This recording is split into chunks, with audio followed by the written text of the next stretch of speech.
My name is Daniel Carson, and this is not a story about bravery. It's not about medals. It's not about heroes.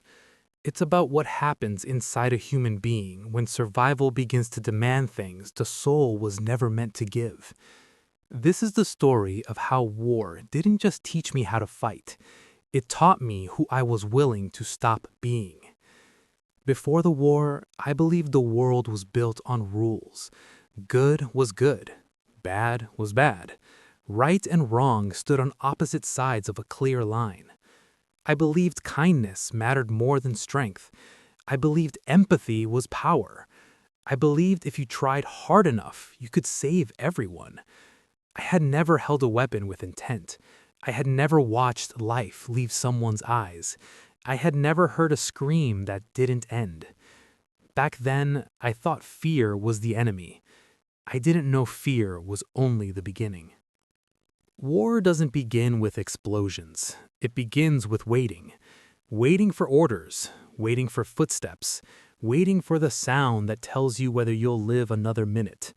Your hands shake before your heart does. Your breath becomes shallow before panic arrives. And slowly, almost gently, war teaches you to listen differently. You stop hearing birds. You stop hearing wind. You only hear danger. The first man I saw die wasn't dramatic. No final words, no heroic pose, just a body that stopped responding. I stood frozen, waiting for something to happen. Nothing did. The second death was louder, messier. That one stayed with me. That one followed me into sleep. After the third, I stopped counting. His name was Victor Hale. We called him Sergeant, but he felt more like time itself. Old scars, weathered eyes, a voice that never rushed. He knew when to move before the rest of us felt fear. He could hear bombs in the air and tell where they would land. He could read silence like language. Stay low. Not yet. Now. I trusted him more than my own instincts, because his instincts had already survived too much. He told me once, war doesn't care how good you are. It only cares how fast you learn.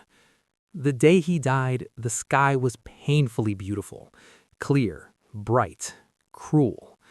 We were resting, eating, breathing. Then the sound came. I remember pressure, heat, darkness.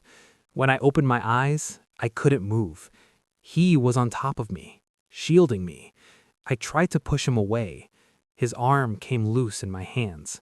I screamed, not because I was afraid, because something inside me understood instantly that kindness had just been buried with him. After that day, something shifted. I didn't cry. I didn't rage. I adjusted. I stopped imagining enemy faces, stopped wondering about their families, stopped asking why. Because every question slowed my reaction, and in war, hesitation kills faster than bullets. War teaches you a brutal truth.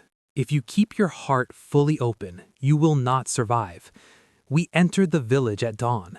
Smoke everywhere, fire climbing walls, screams tearing through air thick with gasoline. Then I saw him, running, burning, a child. No weapon, no uniform, just terror. I tackled him into the snow, rolled him, smothered the flames with my body. My hands burned, my lungs screamed. When the fire stopped, he didn't stop screaming, because pain doesn't care if the flames are gone. I stared at him, and something irreversible happened. Not when I killed someone, not when I pulled a trigger, but when I realized mercy alone could not stop this. That kindness without resistance was surrender. That compassion without boundaries invited destruction. From that moment on, I understood the rule war never explains.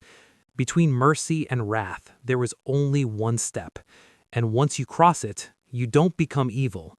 You become necessary. Her letters arrived weeks late, sometimes months. They smelled like fabric softener and home. She wrote about gardens, about weddings, about children we might have. She believed the man she loved still existed. I let her believe that, because telling the truth would destroy us both. At night, I read her words and wondered if she would recognize me now, if I would recognize myself. Even when the gunfire slows, war stays.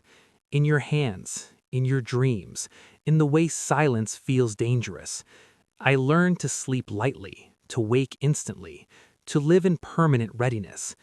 Peace became unfamiliar, almost threatening. War didn't turn me into a monster. It turned me into someone who understood monsters. People don't become cruel because they want to. They become cruel because they are cornered by survival. War doesn't ask who you are. It asks what you're willing to lose. If you've never stood between mercy and wrath, don't judge those who have. Some people didn't lose their humanity. They spent it, so others wouldn't have to. And that cost never fades.